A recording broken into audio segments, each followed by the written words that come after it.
Почитувани колеги, Стефчо Јакимовски, човекот, познат по недоличното изразување, поганиот речник и вулгарноста, денеска повторно се обидува да ја излаже македонската јавност.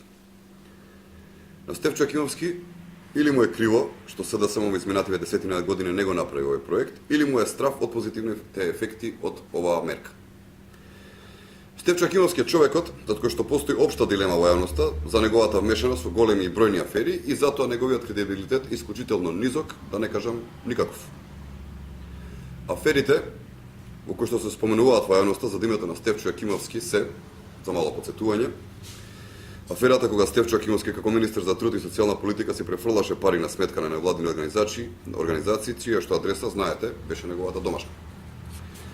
Аферата ресторан Галеб, во која што Стефчо наместо на сметка на општина Газибала се префрлал државни пари на сметка на приватни фирми. Афера во која што Стефчо Јакимовски исто така, како министер, си плаќал со државни пари скапи ручеци за сметката на својот ресторан Галеб.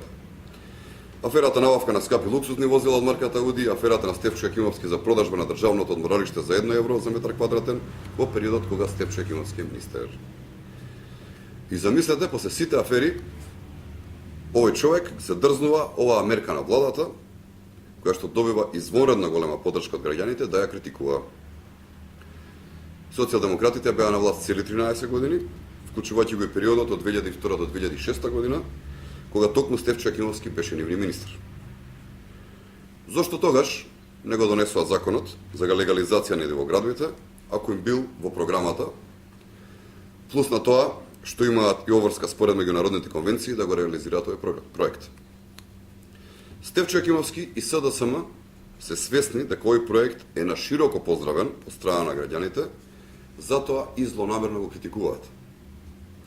Со мерката за легализација на дивоградовите им се излегува пред се на граѓаните со ниски примања или корисниците на социјална помош по супер ниска цена од само 1 евро да си ги легализираат дивоградовите.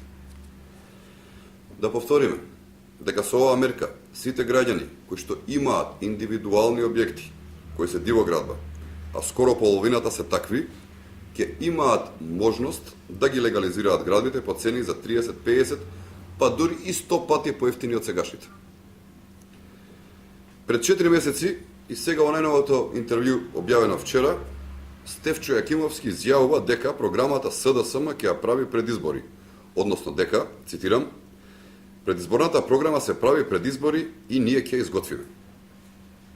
Почитувани, дали ова значи дека по потреба се измислуваат програми, по уште и страници, а таа програма никој не ја видел, па ни Стефчо Јакимовски? Кога станува збор за проектот за изградба на нови домови за припадниците на армијата, сакаме да подсетиме дека досега стотина апели од страна на сите државни институции, како Републичкиот катастар, Министерството за одбрана, Владата на Република Македонија, па и советничката група на ВМРО ДПМН, Стефчо Јакимовски едноставно ги одби.